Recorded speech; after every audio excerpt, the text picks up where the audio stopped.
One afternoon, the gates of the Megapolis Zoo were opened to admit a very unusual new citizen. This is Mark Arnold, the animation and comic book historian, and today I'm talking with Bradley Bolke, who is the voice of Chumley, among other characters, in Tennessee Tuxedo and its Tales, and this is episode 23. Hello, Bradley. How are you? Hello there, Mark. Hey. I wanted to talk to you briefly about your brother before I talk to you, only because you had mentioned him in the previous commentary and didn't mention who he was. His name was Dayton Allen. He used his middle name as his last name. He chopped off the Bolke, and he did a lot of work. He was, among other things, he was on the original Howdy Doody show, and in later years he did a lot of animation. He was Deputy Dog and Heckle and Jekyll, and Lancelot Link, Secret Chimp. And didn't he do like live action stuff too? Like he was on Steve Allen's. Oh yeah. He was on the Howdy Doody show. He was on the Steve Allen show, the variety show that was on Sunday nights opposite Ed Sullivan. He was one of the men on the street. He was one of the men he had a catchphrase, "Why not?" But that's ancient history.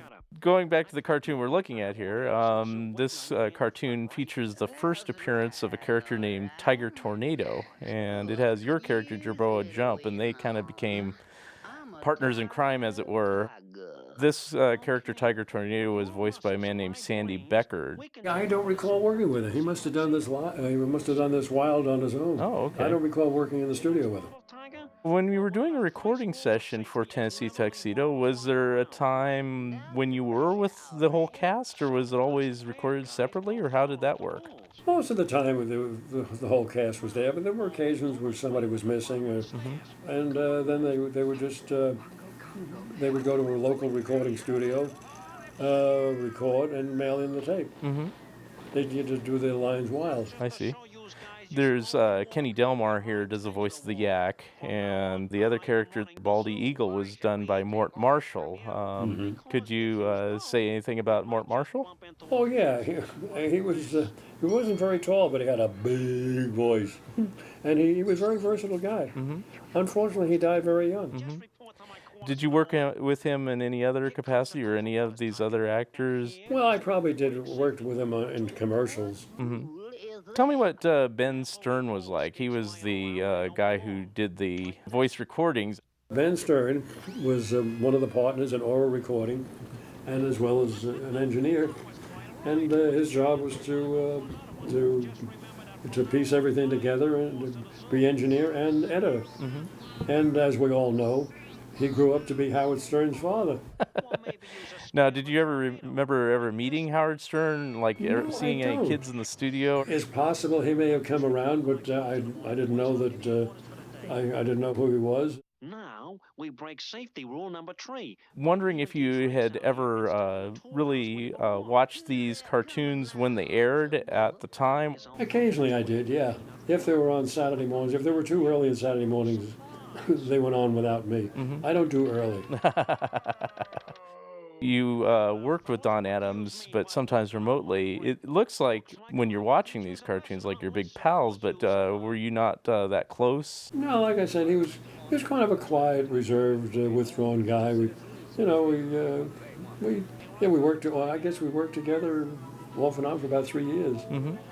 Most of the dialogue was between Chumley and Tennessee, not between Bradley and Don. Hey, Jack, you want Ball to cook up some more of those pancakes?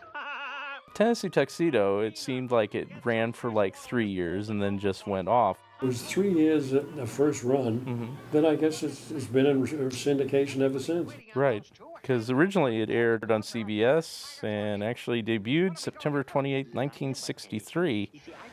Another segment that was on the Tennessee Tuxedo show is the riddles. And did you do any of those recordings? I think you did Chumley for some of those. I guess we did. I guess we did. Did those differ, or did you just kind of tack them on at the end of a recording session? I really don't remember. On Tennessee Tuxedo, did you tend to do just one episode at a time, or did you do a number of them in a day? No, I think we did just one at a time. This is one at a time, and then we scheduled them, it was convenient for all the parties. And did you ever have any sort of input on what they're talking about, or did you just read the lines as given, basically? Yeah, that's it. The writers knew what they were doing, and then they left it up to us to do the voices, and everybody had his job. I see that this was the episode with Jerboa Jump. Yes. This was the first time he was in, right? The second time for him, I believe. It was actually the first for Tiger Tornado, which was like his buddy, as it were. And that's right, yeah. The Tiger Tornado character is actually loosely based on Muhammad Ali, or Cassius Clay, as he was known in those days. Just as kind of a fighting tiger, as it were. But Jerboa Jump, he was sort of a little wise guy. In fact, he said he was from Brooklyn. I figured that was a kind of a guy that he would be, a little wise guy like that. I asked him, I said, can I do some more voices? So they said, yeah, we got the mouse coming up. Well, you want to do the mouse? I said, sure, I'll do the mouse.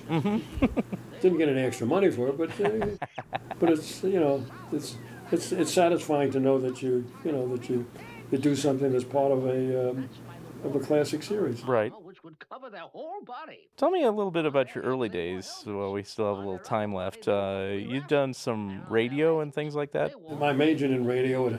I went to NYU back in the dark ages, and I majored in radio, minored in speech and English. And that was the bulk of the work in those days, radio. And we just knocked on doors, and my brother did a lot of work in radio, and that's one thing. It took me a long time before I could make a living. Well, I'm glad you did get a chance to make a living, as it were, because you've entertained a lot of people with your voices and everything like that. Well, that's very kind of you. I even to this day, I get fan mail. And I thank you very much for joining me today. My pleasure. All sorts, but not against bullets. I get it. But Tiger Tornado won't have any gun. So a suit of armor will be the perfect thing when Chumley fights him again. Again? And I just happen to have a suit of armor that should fit Chumley perfectly. And so it was that a short while later, back in the Megapolis Zoo... Hey, what are you guys doing back in the zoo, Tennessee? All right, men.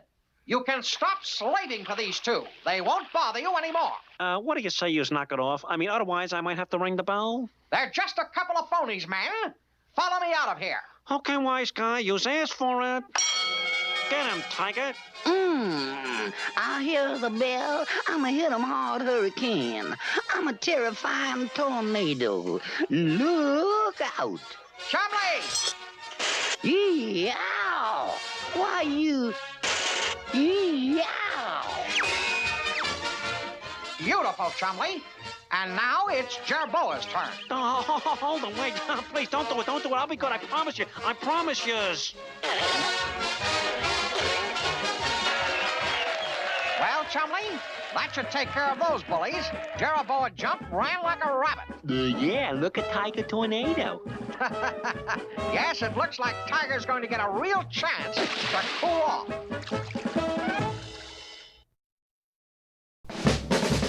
Come on and see Tennessee Tuxedo. See Tennessee Tuxedo. Tennessee Tuxedo and his tail.